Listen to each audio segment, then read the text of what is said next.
Hello दोस्तों, आप सभी लोगों का आपके अपने यूट्यूब चैनल सिद्धांत अकेडमी में स्वागत है। देखिए, आज की क्लास में आप लोग डीएलएड सेकेंड सेमेस्टर की हिंदी को पढ़ने वाले हैं और ये देखिए हिंदी की 17वीं क्लास है।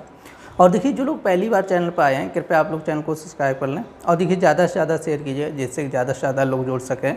तो ज़्यादा टाइम ना वेस्ट करते हुए देखते हैं आज की क्लास का जो फर्स्ट क्वेश्चन दिया गया है, क्या दिए गए।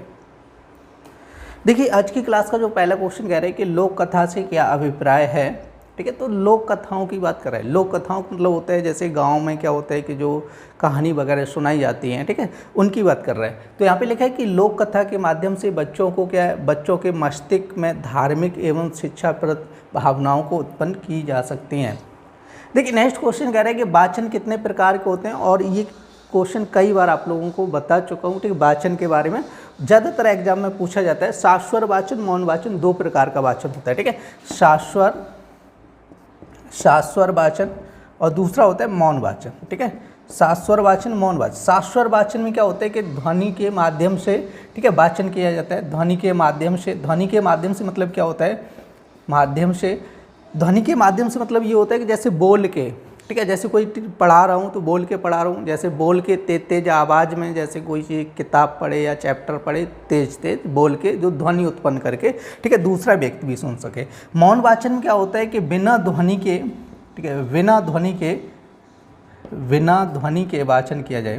ठीक है, बिना ध्वनि के वाचन किया जाए तो उसको बोला जाता है मौन वाचन। ठीक है, आप लोग ध्यान रखना है। शाश्वर वाचन का मतलब क्या होता है, ध्वनि के द्वारा वाचन किया जाए, मतलब जब वाचन कर रहे हैं तो उसमें ध्वनि उत्पन्न हो, ठीक है, तो उसको बोला जाता है शाश्वर वाचन।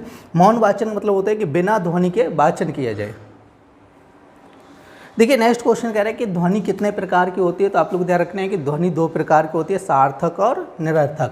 देखो, सार्थक ध्वनि किसे कहते हैं तो आप लोग पहले समझ लो। सार्थक और निरर्थक का मतलब नहीं पता होगा तो फिर क्या। देखो, सार्थक ध्वनि, यहाँ पे सार्थक ध्वनि और निरर्थक ध्वनि की बात कर रहे हैं। देखो, सार्थक का मतलब होता है कि जिसका कोई अर्थ हो।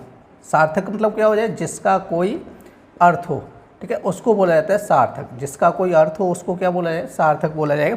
और जिसका कोई अर्थ ना हो उसको बोला जाता है निरर्थक। ठीक है, जिसका कोई अर्थ, ठीक है, जिसका कोई अर्थ ना हो तो उसको क्या बोला जाता है, निरर्थक बोला जाता है। ठीक, तो अब हम लोग देख लेते हैं सार्थक ध्वनि क्या होती है। जैसे हम लोग जैसे एक शब्द लिख रहे हैं, उसका उदाहरण देख रहे हैं सार्थक ध्वनि का।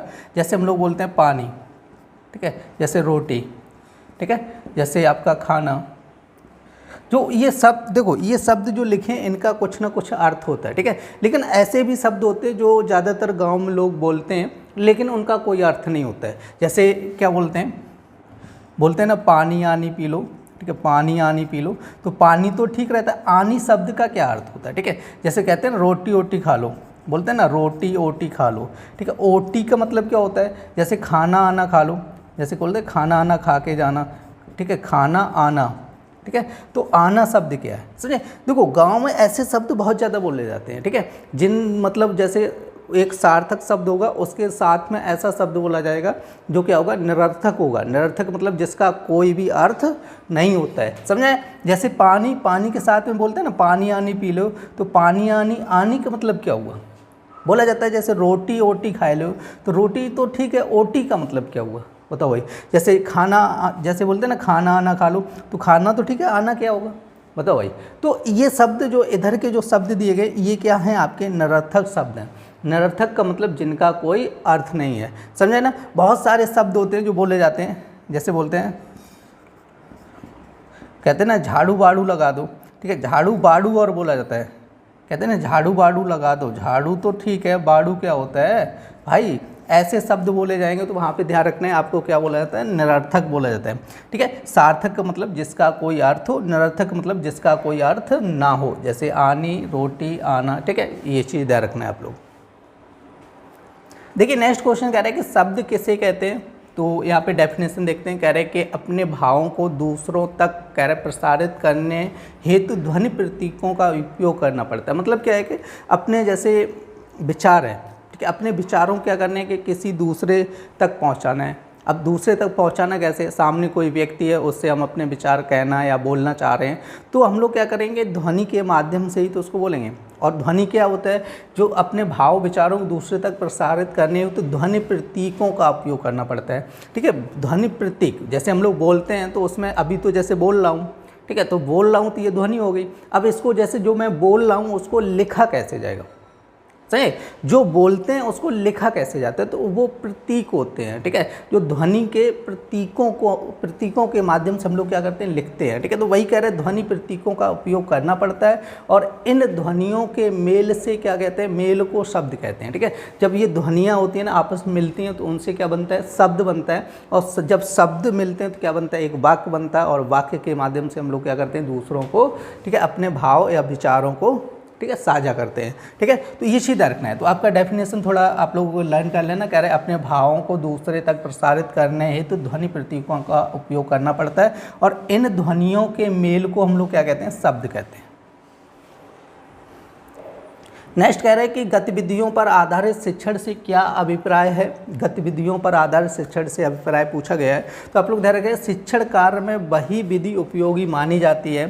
देखो वही विधि उपयोगी मानी जाएगी जिसमें कह रहे हैं शिक्षक और छात्र दोनों ही कैसे होने चाहिए, क्रियाशील रहे, ठीक है, जिसमें शिक्षक और छात्र दोनों ही कैसे होने चाहिए, क्रियाशील होने चाहिए, ठीक है, वही विधि क्या होगी, उपयोगी होगी। देखो क्लास में क्या होता है कि जैसे शिक्षक पढ़ा रहे हैं, बच्चे पढ़ रहे हैं, तो दोनों लोगों की 50% पार्टनरशिप होती है, एक तरीके से समझ लेना, ठीक है। देखो 50% टीचर का काम होता है अच्छे से पढ़ाना, बच्चों को समझवाना चाहिए, ठीक है, उसके बाद बचा हुआ काम 50% छात्रों का काम होता है, समझे नहीं। तो दोनों की भागीदारी होनी चाहिए, ध्यान रखो, दोनों कह रहे ना, शिक्षक एवं छात्र दोनों ही कैसे होने चाहिए, क्रियाशील होने चाहिए।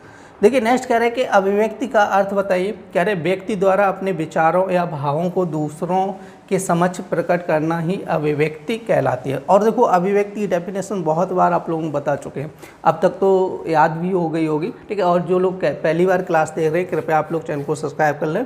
और देखिए यहाँ पर कह रहे हैं कि व्यक्ति अपने हृदय के विचारों या विचारों को भाषा या वाणी का रूप प्रदान करता है, वह अभिव्यक्ति कहलाती है। देखो दो डेफिनेशन है, एक तो कह रहे हैं व्यक्ति अपने विचारों या भावों को दूसरे के समक्ष प्रकट करना ही अभिव्यक्ति है। जैसे अपने विचारों क्या करना है, दूसरे के सामने प्रकट कर रहा है, तो वो क्या कह रहा है, अभिव्यक्ति है, भाव और विचारों को। नेक्स्ट कह रहा है कि व्यक्ति अपने हृदय के विचारों को भाषा एवं वाणी के रूप में, जैसे भाषा मतलब बोल रहे हैं तो भाषा हो गई, ठीक है, जैसे भाषा बाड़ी बोल रहे हैं तो भाषा बाड़ी होगी कि नहीं होगी, तो इस माध्यम से क्या करता है, प्रदान करता है, तो उसको क्या बोलते हैं हम लोग, उसको भी अभिव्यक्ति बोलते हैं, ठीक है। तो आप लोग ध्यान रखना है। नेक्स्ट कह रहे हैं कि प्रोफेसर रमन बिहारी लाल ने मौखिक अभिव्यक्ति को किस प्रकार परिभाषित किया। तो देखो यहाँ पे रमन बिहारी लाल के अनुसार क्या है कि मानव अपने हृदय के भावों को प्रकट करने के लिए जिन ध्वनि संकेतों का प्रयोग करता है, ठीक है, जिन ध्वनि संकेतों का प्रयोग करता है उसे उसकी मौखिक अभिव्यक्ति कहते हैं, ठीक है। तो ये डेफिनेशन रमन बिहारी लाल ने दी थी कि मानव अपने हृदय के भाव प्रकट करने के लिए जिन ध्वनि संकेतों का प्रयोग करता है उन्हें हम लोग क्या कहते हैं, मौखिक अभिव्यक्ति कहते हैं। देखिए नेक्स्ट क्वेश्चन कह रहे हैं कि मौखिक अभिव्यक्ति के साधन बताइए। तो देखो क्या क्या होते हैं, विचार विमर्श होते हैं, वार्तालाप होता है, वाद विवाद होता है, चर्चा परिचर्चा हो जाती है, कविता पाठ, भाषण, व्याख्यान, कहानी, कथन इत्यादि मौखिक अभिव्यक्ति के साधन हैं, ठीक है। मौखिक अभिव्यक्ति जैसे विचार विमर्श कर लो, एक दूसरे विचार विमर्श करो, ठीक है, तो बातचीत ही करोगे, उसी माध्यम से विचार विमर्श करोगे, तो ये मौखिक अभिव्यक्ति में आ जाएगा। जैसे वार्तालाप करना, जैसे वाद विवाद करना, जैसे चर्चा पर चर्चा करना, ठीक है, चर्चा मतलब 4-6 लोग इकट्ठे हैं, जैसे बातचीत कर रहे हैं, जैसे कविता पाठ करना, जैसे भाषण, व्याख्यान, कहानी, कथन, ये सब क्या है, मौखिक अभिव्यक्ति के साधन हैं। देखिए नेक्स्ट क्वेश्चन कह रहे हैं लिखित अभिव्यक्ति का महत्व बताइए। तो यहाँ पे लिखित अभिव्यक्ति की बात कर रहे हैं, कह रहे लिखित अभिव्यक्ति भाषा का स्थायी रूप है, ठीक है। देखो लिखित अभिव्यक्ति का मतलब आप लोगों को बता चुके हैं कि लिखकर कोई चीज़, जैसे अपने भाव या विचारों को लिखकर प्रस्तुत किया जाए तो उसको लिखित अभिव्यक्ति बोलते हैं, ठीक है। मौखिक अभिव्यक्ति क्या होता है, जैसे बोलकर अपने भाव विचारों को प्रस्तुत किया जाए तो वो होती है मौखिक अभिव्यक्ति। क्लियर नहीं। तो यहाँ पर कह रहे हैं लिखित अभिव्यक्ति भाषा का स्थायी रूप होता है, यदि आप लोग लिख के रख दोगे तो वो क्या हो जाएगी, स्थायी रूप हो जाए, एकदम परमानेंट हो जाएगा। अब कह रहे हैं क्योंकि इसके माध्यम से हम अमूल्य, ठीक है, विचारों को क्या करते हैं, अधिक समय तक सुरक्षित रखते हैं, ठीक है। जैसे बहुत से महापुरुष हुए जो अपनी किताबें लिख के गए, ठीक है, तो वो लिख के गए अपनी पुस्तकें, तो वो क्या है, लिखित अभिव्यक्ति हैं। अब वो बहुत समय पहले हुए थे, ठीक है, अब तक उनके विचार चल रहे कि नहीं चल रहे। तो यदि लिखित अभिव्यक्ति नहीं होती तो हम लोग जान भी नहीं पाते, उनके विचारों को पढ़ भी नहीं पाते, समझे ना। तो इसीलिए कह रहा है कि जो लिखित अभिव्यक्ति है स्थायी रूप है।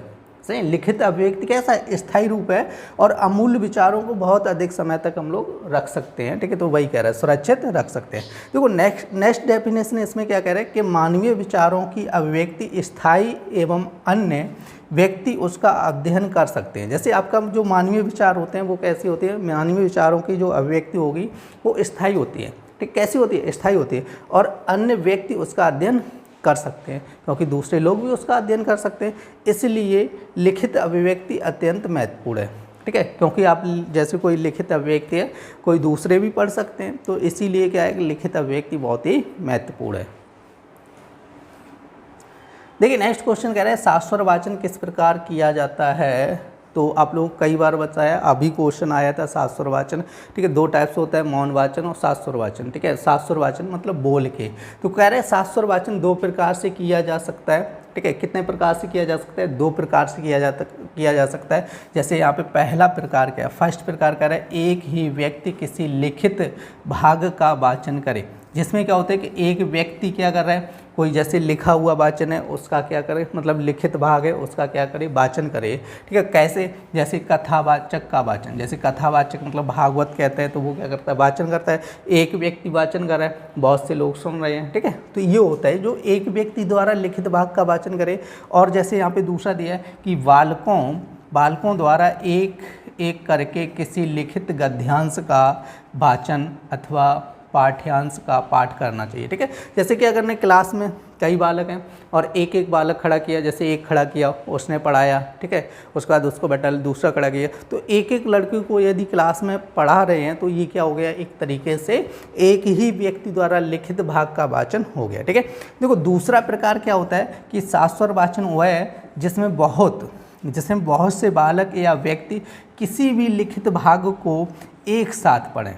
सही, दूसरा क्या हो जाता है कि बहुत से व्यक्ति जैसे क्लास में एक स्वर में पूरा कोई जैसे लिखित भाग है उसको पढ़े, एक स्वर में एक साथ पढ़ें, तो वो क्या बोला जाएगा, दूसरे प्रकार का वाचन हो जाएगा, ठीक है। और पहले प्रकार का वाचन क्या होता है कि जिसमें एक ही व्यक्ति लिखित भाग का क्या करे, वाचन करे, और जिसमें बहुत से अधिक या बालक या व्यक्ति क्या करें, एक साथ वाचन करें अधिक, ठीक है। तो क्या बोला जाएगा आपका, ये दूसरे प्रकार का वाचन हो जाएगा। देखिए नेक्स्ट कह रहा है कि कहानी का महत्व बताइए। देखो कहानी का महत्व क्या होता है, कहानी से ज्ञान की वृद्धि होती है, ठीक है। देखो कहानी क्या होती है, बहुत ज्ञानवर्धक कहानियाँ होती हैं, ठीक है, नॉलेज वाली कहानियाँ होती हैं। उन कहानियों को क्या करना चाहिए, बच्चों को सुनाना चाहिए, जिससे क्या होगा कि उनका मानसिक विकास भी होगा और सोचने समझने की क्षमता भी विकसित होगी, क्योंकि बहुत सी ज्ञानवर्धक कहानियाँ, तो वही कह रहे हैं कहानी से क्या होता है, ज्ञान की वृद्धि होती है, ये भी क्लियर बात है। तो नेक्स्ट कह रहा है महत्व क्या होता है, बालकों की कल्पना शक्ति का विकास होता है, अभी बताया था, ठीक है। कल्पना शक्ति मतलब उनके सोचने की क्षमता बढ़ जाती है, इमेज करने की क्षमता बढ़ जाती है। सही, जैसे कहानी सुनाते हैं तो क्या होता है, एकदम से थीम माइंड में बनता चला जाता है, सोचते चले जाते हैं। जैसे आपको कहानी सुनाई जाए कि एक अंधेरी रात थी और जंगल के बीच में एक पतला सा रास्ता, तो क्या होता है कि जैसे ही बोलोगे अंधेरी रात थी जंगल के बीच में, तो माइंड में एक सीन बन जाता है, समझे नहीं। तो ये क्या होती है कि थोड़ा इमेज करने की क्या होती है, आपकी कल्पना करने की शक्ति का विकास हो जाता है कहानी के माध्यम से। कह रहे कि बालक का सर्वांगीण विकास होता है कहानी के माध्यम से। तीसरा पॉइंट कह रहे कहानी मनोरंजन का एक अच्छा साधन है, ठीक है। कहानी क्या होता है, मनोरंजन का एक अच्छा साधन है। अभी क्या हुआ कि देखो पहले क्या होता था, पहले जब आपका मोबाइल फ़ोन वगैरह नहीं था, ठीक है, तब क्या गांव में क्या होता था, बच्चों को कहानियाँ सुनाई। देखो शाम को सभी लोग एक साथ बैठ जाते थे तो क्या करते थे, कहानी सुनाई जाती है, ठीक है। कहानी के माध्यम से क्या किया जाता है, मनोरंजन किया जाता था। आजकल क्या है कि मोबाइल फ़ोन है और सोशल मीडिया अकाउंट हैं, उन पर क्या करें, शॉर्ट वीडियो देख रहे हैं, रील्स देख रहे हैं, बहुत ज़्यादा टाइम बर्बाद कर रहे हैं, सही है। तो इससे क्या होता है कि इससे कोई ज्ञान की वृद्धि नहीं होती है, सही, क्योंकि आपका देखो शॉर्ट्स देख रहे हैं और ऐसे शॉर्ट्स देख रहे हैं जिनमें कोई फालतू के शॉर्ट्स हैं, जिनमें कोई नॉलेज की बात नहीं की गई। अगर देखना है तो नॉलेज वाले वीडियो देखो, समझे, नॉलेज वाले भी वीडियो पड़े होते हैं, सोशल मीडिया प्लेटफॉर्म पे, तो उनको देखना चाहिए, जिससे क्या होगा कि नॉलेज बढ़ेगी। लेकिन ऐसा कुछ नहीं करते हैं, तो ऐसी शॉर्ट्स देखेंगे जिनका कोई मतलब नहीं। वीडियो देखो नॉलेज वाले, उससे नॉलेज वाले देखोगे तो कम से कम कुछ ना कुछ नॉलेज या ज्ञान तो बढ़ेगा। सही। तो पहले क्या होता था, कहानी के माध्यम से मनोरंजन किया जाता था, ठीक है। किसी जो कहानी सुनाते थे बैठ के, उसके माध्यम से क्या करते, मनोरंजन करते। तो वही कह रहा है कि कहानी मनोरंजन का एक अच्छा साधन है। देखिए नेक्स्ट कह रहे हैं कि सर्वनाम किसे कहते हैं, सर्वनाम के प्रकार भी लिखिए। और ये क्वेश्चन भी आप लोगों को करवा चुके हैं, ठीक है, बहुत बार करवा चुके हैं। जब ऑब्जेक्टिव क्लास चल रही थी तब भी आपको कई बार करवाया, सर्वनाम के भेद वगैरह सारा कुछ बताया, ठीक है। और जो आपकी अति लघुत्तरी क्लास चली थी उसमें भी पीछे करवा चुके हैं, ठीक है। तो यहाँ पर सर्वनाम की डेफिनेशन क्या लिखे कि कुछ शब्द संज्ञा के स्थान पर बोले जाते हैं, उन्हें सर्वनाम कहते हैं, ठीक है। जैसे हम, आप, मैं, तुम, वह, वे, ये शब्द क्या है आपके सर्वनाम है, ठीक है। तो यहाँ पे क्या कह रहे थे, कुछ शब्द क्या होते हैं कि संज्ञा के स्थान पर बोले जाते हैं। या तो आप लोग ऐसे लिख सकते हो कि जो शब्द संज्ञा के स्थान पर प्रयोग किए जाते हैं उन्हें हम लोग क्या कहते हैं, सर्वनाम कहते हैं। जो शब्द, ठीक है, जो शब्द संज्ञा के स्थान पर प्रयोग किए जाते हैं, जो शब्द संज्ञा के स्थान पर प्रयोग किए जाते हैं, सर्वनाम कहलाते हैं, ठीक है। जो शब्द संज्ञा के स्थान पर प्रयोग किए जाते हैं क्या कहलाते हैं, सर्वनाम कहलाते हैं। या तो ये डेफिनेशन लिख सकते हो या ये वाली याद कर लो, कोई दिक्कत नहीं। और उदाहरण तो आपके दिए गए। और देखो यहाँ पे सर्वनाम के भेद बता रहा है, 6 होते हैं। कितने प्रकार होते हैं, 6। पुरुषवाचक, निजवाचक, संबंधवाचक, प्रश्नवाचक, निश्चय और अनिश्चय होता है, ठीक है। और पुरुषवाचक के 3 भेद होते हैं, आप लोग ध्यान रखना है। पुरुषवाचक के 3 भेद होते हैं, ठीक है। यहाँ पे उत्तम पुरुष हो जाता है, क्या हो जाता है, उत्तम पुरुष। नेक्स्ट हो जाएगा मध्यम पुरुष हो जाएगा, ठीक है, अन्य पुरुष हो जाता है। और ये सारी चीज़ें आपको समझा चुका हूँ, ठीक है। तो आप लोग नोट करना चाहो तो नोट भी कर सकते हैं सारे क्वेश्चन। और देखिए इनसे ज़्यादा डिटेल में कुछ पूछा नहीं गया, इसलिए ज़्यादा डिटेल में, ठीक है, बात नहीं करूँगा। केवल आप इतना याद रखना है कि सर्वनाम के कितने भेद होते हैं, 6 भेद होते हैं। क्योंकि ये क्वेश्चन कई बार आपका एग्जाम में पूछा गया है, ठीक है। पूछा जाता है सर्वनाम के कितने भेद, जैसे संज्ञा के कितने भेद, ठीक है। तो ऐसे क्वेश्चन आपके एग्जाम में आ जाते हैं। देखिए इस क्लास में आप लोगों ने डीएलएड सेकेंड सेमेस्टर की हिंदी को पढ़ा था। उम्मीद करते हैं आप लोगों को क्लास पसंद आई होगी। यदि क्लास पसंद आई तो कृपया लाइक करें और देखिए ज़्यादा से ज़्यादा शेयर कीजिए, जिससे कि ज़्यादा से ज़्यादा लोग जोड़ सकें। फिर मिलते हैं ऐसी नेक्स्ट क्लास में, तब तक के लिए धन्यवाद।